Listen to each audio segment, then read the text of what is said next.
안녕하세요. 연애 박사입니다. 이번 시간에는 연애 주도권이 잡혀 자존감이 낮아졌다면에 대해 다뤄보겠습니다. 구독과 좋아요 부탁드립니다. 질문 있으면 박사님에게 댓글을 달아주세요. 지금 이 글을 보시는 여러분께선 연애 주도권이 상대에게 잡혀 을의 입장에 놓여져 있을 거라 생각해요. 그리고 자존감도 낮아지고 상대방의 눈치를 보는 연애를 하고 있을 텐데요. 어느 순간부터 연애 주도권이 잡혀 눈치 보는 연애를 하는 당신, 과연 무엇이 문제고 어떻게 해결하면 좋을까요? 오늘 이 영상을 통해 도움이 되었으면 좋겠습니다. 연애 주도권이란 한마디로 두 사람의 관계를 한 사람이 주도하는 것을 뜻해요. 사실 이런 연애 주도권은 보통 남자 쪽에 있어요. 남자가 리드하고 남자가 이끌어서 연애를 하면 여자는 기대고 그 남자에게 남자다움을 느끼게 되죠. 하지만 이러한 연애 주도권을 잘못 사용하는 예도 있는데요. 바로 갑과 을의 형태가 나눠져 한쪽이 눈치 보는 연애를 한다는 거예요. 눈치 보는 연애, 연인 사이가 길어지면 길어질수록 알게 모르게 더 사랑하는 쪽이 생기게 되는데요.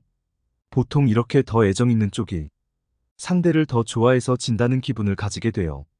나는 이렇게 더 좋아하고 표현하는데 나처럼 좋아하지는 표현을 못하는 상대를 보며 서운하기도 하고 상대도 나같이 사랑해주기를 바라게 됩니다. 이러한 사랑을 받을 때 고마움을 느끼고 더욱 사랑해주는 상대가 있는 반면 익숙함에 속아 사랑을 주는 상대의 소중함을 잃어버린 경우도 많아요. 주어진 애정과 사랑을 당연시 여기게 되죠. 이러한 당연함 속에 막말, 그리고 배려 없는 말, 전과 다른 행동, 가스라이팅 등 상처를 주는 행동을 하게 됩니다. 이런 행동을 해도 여전히 내 곁에 있을 거란 생각을 하니까요. 아이러니하게도 상대의 행동에 화가 나고 서운하고 스트레스 받으면서도 계속 좋아하고 사랑한답니다. 여기서부터 눈치 보는 연애가 시작되죠. 상대방이 연락 없어도 내가 먼저 연락하고 상대방이 쓴말을 해도 내가 참아내고 나에게 모진 말을 해 자존감이 떨어질 대로 떨어져도 그 사람에게 말을 잘 못하죠. 이렇게 눈치 보는 연애를 하게 되면 정작 행복한 연애를 하지 못합니다. 그리고 더 이상 애정 없게 느껴지는 상대방의 모습을 보며 내 자신이 초라해지고 비참함까지 느끼게 되죠. 남자친구에 대한 서운함과 불만, 불안함이 쌓여도 상대가 아닌 나 자신을 탓하는 경우도 생기게 돼요. 은연중에 자신을 낮추고 상대방을 높이는 상황이 펼쳐집니다. 주도권 있는 연애를 하는 사람들의 특징은 무엇일까요? 주도권 있는 연애를 하는 사람은 누구보다 자신의 삶에 자신 있는 사람입니다.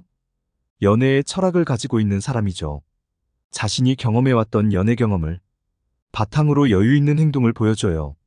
즉, 연애가 1순위가 아니라 자신이 항상 1순위죠.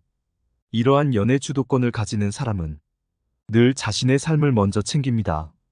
공부하면서 연애하고 일하면서 연애는 물론 취미 생활도 하면서 연애하고 연락에 목매이지 않는 등 항상 자신의 삶을 먼저 챙기는 사람이에요.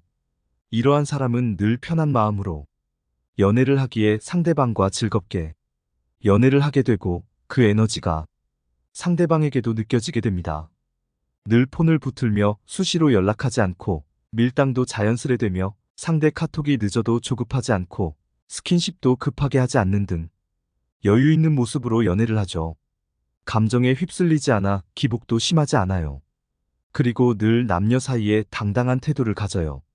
자신이 생각이 맞건 틀리건 간에 늘 자신이 생각하는 대로 이성을 대한답니다. 특히 상대방이 선 넘는 행동과 말을 해 불쾌하거나 불만이 생기면 넘기지 않고 콕 집어 말하기도 해요. 다친 자신의 감정이 더 우선이기 때문이죠. 이러한 사람은 진정한 연애 주도권을 가질 수밖에 없어요. 그리고 연애하면서 불안해하지도 초조함도 잘 가지지 않게 된답니다. 애초에 연애 주도권 자체를 신경 쓰지 않는 사람이에요. 여러분, 혹시 연애 주도권에 밀려 자존감이 떨어지고 눈치 보는 연애를 하고 계신가요? 나 자신을 먼저 사랑해주세요. 편한 마음으로 이성을 대해보세요. 그리고 여러분이 그동안 겪어왔던 연애 철학을 앞세워 연애해보세요. 싫으면 싫다, 좋으면 좋다 등 감정 표현도 많이 해보세요. 무엇보다 여러분의 할 일을 하면서 연애를 해보세요. 그렇다면 자연스럽게 연애 주도권을 가져오거나 또는 동등한 위치가 되어 있을 거예요.